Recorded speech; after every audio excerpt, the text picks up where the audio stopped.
개인적으로 한번 쳤으면 좋겠고 유시민 치면 검찰에서 좋아할 거예요.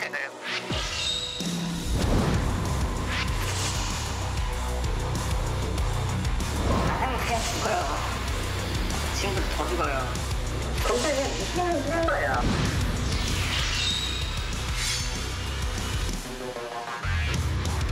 네, 지난 31일에 MBC 뉴스데스크가 채널A 기자와 검찰 고위 간부와의 유착 의혹을 보도했습니다.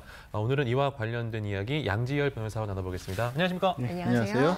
예, 양 변호사님, 이게 어떤 사건인지요? 네, 일단 신라젠이라는 회사에 대주주로 있다가 불법 투자 자금을 모집했던 혐의로 12년형을 선고받고 복역 중인 사람이 있습니다. 네. 그런데 이제 채널A 기자가 이 복역 중인 사람에게 편지를 보내서 내가 이제 윤석열 검찰총장에 가까운 사람이고 또 그 휘하에 검사장으로도 친분 관계를 유지하고 있는데 뭔가 그 유시민 노무현 재단 이사장과 관련해서 어떻게 좋지 않은 얘기들, 비위 의혹을 더 털어놓으면 그걸 가지고 선처해 주겠다. 그렇지 않으면 굉장히 또 좋지 않은 일을 겪을 것 같다라고 얘기를 하는 겁니다. 그러니까 어떤 식으로 얘기를 하냐면 유시민 이사장이나 여권의 주요 인사들이 연관돼 있다. 이 사람들이 다 모든 책임을 당신에게만 뒤집어 씌우고 있기 때문에 이대로 그냥 가게 되면 지금 받은 선고가 받은 형보다 훨씬 더 무거운 형을 선고받을 수가 있고 심지어 이제 가족들까지도 피해를 입을 수가 있다라는 식으로 편지를 4통이나 보냈다라는 거예요. 그러니까 이 사람 입장에서는 이게 그냥 있을 수는 없지 않습니까? 그러니까 구속돼서 지금 수감 중이기 때문에 바깥에 다른 사람을 보내서 이 채널의 기자하고 만나게 했는데 그 자리에서도 비슷한 얘기를 했다는 거죠. 분명히 검찰하고 내가 잘 아는 그런 어떤 인연이 있고 또 그 검사장으로부터 여러 가지 내용을 제보를 받아서 내가 단독 기사 같은 것도 많이 썼다라고 하면서 그 검사장이라고 하는 사람과 주고받은 녹취록, 대화의 녹취록 같은 것도 보여주고 뭐 이제 회사에 들어서 그 녹음된 내용도 들려줬으면 좋겠다라는 거였습니다. 근데 그 내용이 전반적으로는 이제 유시민 이사장 그리고 여권의 주요 인사들과 관련된 의혹을 어떻게든 털어놓으라라는 게 그 기자의 주요 주장이었다라는 내용을 이제 그 기자와 만났던 사람이 MBC에 제공을 해서 MBC에서 보도를 했던 겁니다. 네, 지금 등장하는 게 바이오 회사가 등장하고 언론사가 등장하고 또 거기에 검찰까지 이야기가 나오기 때문에 상황이 상당히 심각할 수 있을 것 같습니다. 이게 어떤 문제점이 있을 수 있을까요?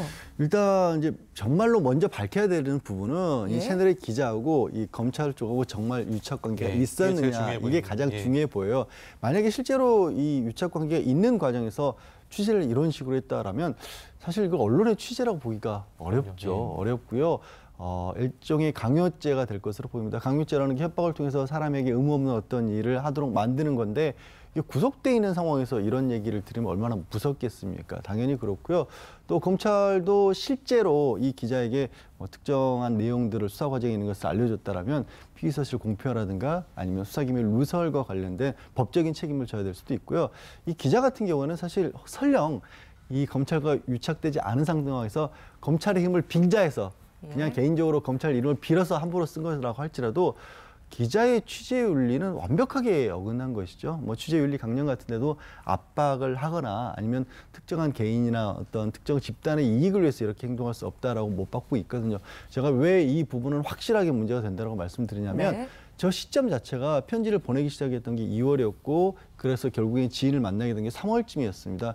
그러면 만약에 정말로 이런 어떤 기자의 제시에 넘어가서 있지 않은 사실을 가지고 유시민 이사장에게 불리한 거를 증인을 하거나 진술을 했다라면 이게 지금 총선 앞두고 있잖아요. 바로 어떻게 보면 총선에 직간접적으로 영향을 미칠 수도 있는 사안이었기 때문에 굉장히 부적절한 시점에 굉장히 부적절한 취재를 한 것으로 보입니다. 법무부 장관이 2차례나 진상 파악을 지시했다라고 합니다. 앞으로 어떻게 좀 뭘 밝혀야 될까요? 사실 말씀드린 것처럼 진짜로 채널A 기자하고 검찰이 관계가 있느냐를 밝히는 게 우선일 겁니다. 사실 대검에서는 처음에는 이 보도가 나온 직후에 그 언론사와 검찰과의 관계에 대해서 이 조사를 했습니다마는 일단 뭐 어쩌면 당연하다고 하는데 전면적으로 부인하고 아무런 관계가 없다라고 했는데 말씀드린 것처럼 이제 보도 과정에서 채널A 기자와 일종의 협박 같은 걸 강요 압박을 받았다고 할 수 있는 사람을 대리해서 만났던 상황의 녹취록이 MBC에서 다 가지고 그걸 보도를 했거든요. 그 녹취록에 대해서도 제출해달라라고 요청을 했고 또 채널A에 들어가서 이 기자와 검사장이 대화를 나누는 내용들을 대해서 이 취재원에게 이 기자가 보여줬다는 거 아니에요.